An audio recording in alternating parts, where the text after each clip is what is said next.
के अश्रुओं से मेरे प्रभु ने धुलाया है सुदामा को और अपने बराबर में बिठाया है मेरे प्रभु ने। और इसके पश्चात जब बैठे हैं ना, सुदामा और कृष्ण जब बैठे हैं, दोनों आपस में वार्तालाप कर रहे हैं, अपने बचपन की बातों को याद कर रहे हैं दोनों। और सुदामा के मन में एक ही भाव है, कहीं वो मेरी पोटली को ना देख ले कन्हैया, वो इतना चपल है कि छीन लेगा वो मेरे से। तो कृष्ण से सुदामा कहते हैं कृष्ण, अच्छा मित्र ये तो बताओ तुम्हारा विवाह हुआ कि नहीं हुआ, ये बताओ मुझे जरा। कृष्ण ने कहा हाँ हाँ हाँ मेरा विवाह हुआ ना। बोले तो ये जो भीड़ लगी है कौन है? बोले सब मेरी पत्नियां तो हैं। बोली इतनी भीड़? बोले हाँ। बोले कितनी होंगी? बोले 16,108। बोले 16,108 तुम्हारी है? बोले हाँ। बोले पड़ोस की कितनी? बोले सब मेरी है भाई, पड़ोस की नहीं है। बोले इतना सारा विवाह कर लिया? बोले हाँ। तो सुदामा सोचते हैं मेरा कृष्ण कितना उदास होगा बेचारा, 16,108 पति कैसे झेल रहा होगा। मित्र कोई दिक्कत परेशानी तो नहीं है? नहीं मित्र मैं बिल्कुल प्रसन्न मुद्रा में हूं। मित्र प्रसन्न में हो? बोले हाँ। अच्छा मित्र, कृष्ण कहते सुदामा तुम्हारा विवाह हुआ कि नहीं हुआ? मित्र हुआ ना, तुम्हारी भाभी है सुशीला। अच्छा, अरे मित्र तुमने मुझे बुलाया क्यों नहीं? अरे कन्हैया तुम मोको बोले कि मैं ना बुलायो। बच्चों ने लाल तुझे बता, मेरे तो एक ही विवाह हुई हो तो मैं ना बुला पायो, पर तेरे तो 16,108 बच्चे ने काहे नहीं बुलाए मोयो? तूने काहे नहीं बुलाए मोयो?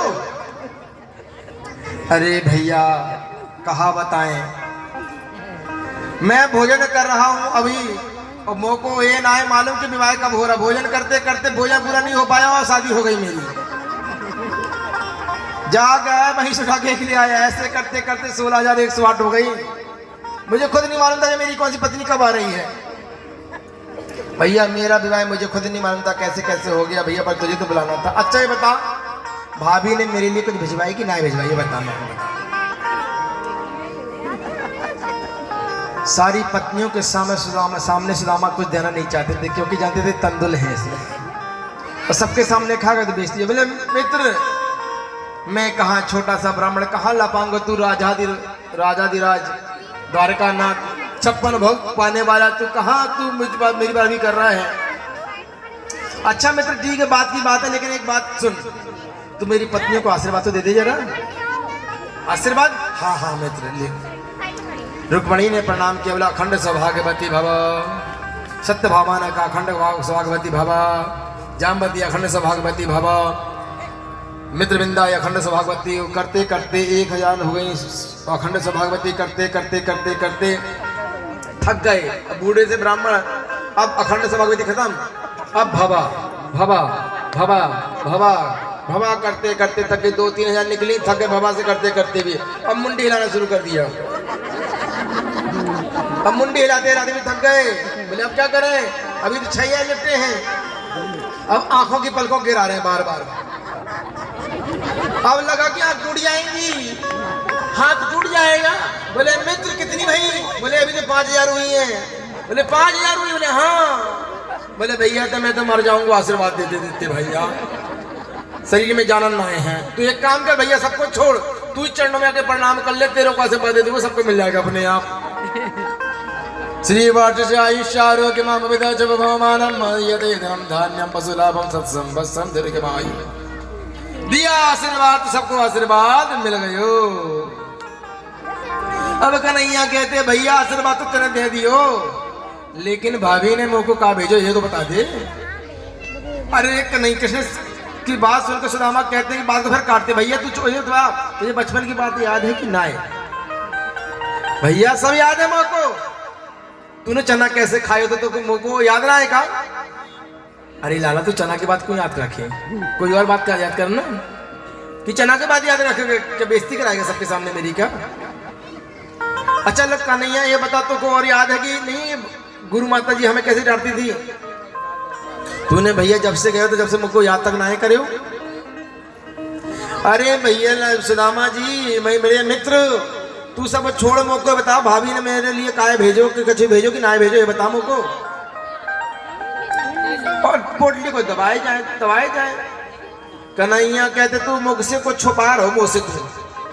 भैया मैं ना छुपा रहा हूँ तेरे से कुछ, नहीं मुझको समझ में आ रहे हो, तू कुछ न कुछ छुपा रहा मेरे मुझसे। और कन्हैया ने देखते देखते जगह हाथ छुपा रहा, झट से लिया पोटली में हाथ मार के खींच लिया। और कन्हैया ने खोला, और जब जैसे ही खोला समझ गए भाभी ने क्या कहा है। भाभी ने कहा था, एक मास दो पाक में दो एकादशी होए, मेरे घर गोपाल जोड़ते एकादशी होए। मेरे कन्हैया ने एक मुट्ठी लिया और कहते खाते खाते कह दिया, होनी थी सो हो गई, अब ना ऐसी होए।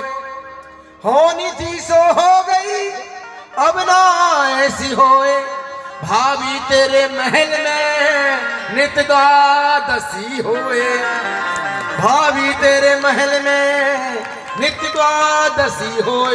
एक मुट्ठी खाया एक लोग दिया है, दो मुट्ठी खाया दो लोग दिया है, और तीसरी मुट्ठी खाने को रुक्मणी ने हाथ पकड़ लिया झट से। सरकार क्या अपना धाम भी दे दोगे तो क्या रोड में आ जाओगे क्या आप? सरकार इतना दान भी उचित नहीं कि अपना सब लुटा के बैठ जाओ घर में भिखारी बन करके। इतना ब्राह्मण में रीझ गए कि दोनों लोग दान कर दिए। आज मेरे प्रभु ने कहा, रुक्मणी मेरा बस चलता मैं अपने प्राण भी दे देता ऐसे ब्राह्मण के चरणों में, तो लोग की बात क्या कर रही हो। आज मेरे प्रभु ने आदर सत्कार के 56 भोग लगाया है और रात भर बात किए हैं। अब सोचा दूसरे दिन सुदामा जी जाना चाहेंगे, लेकिन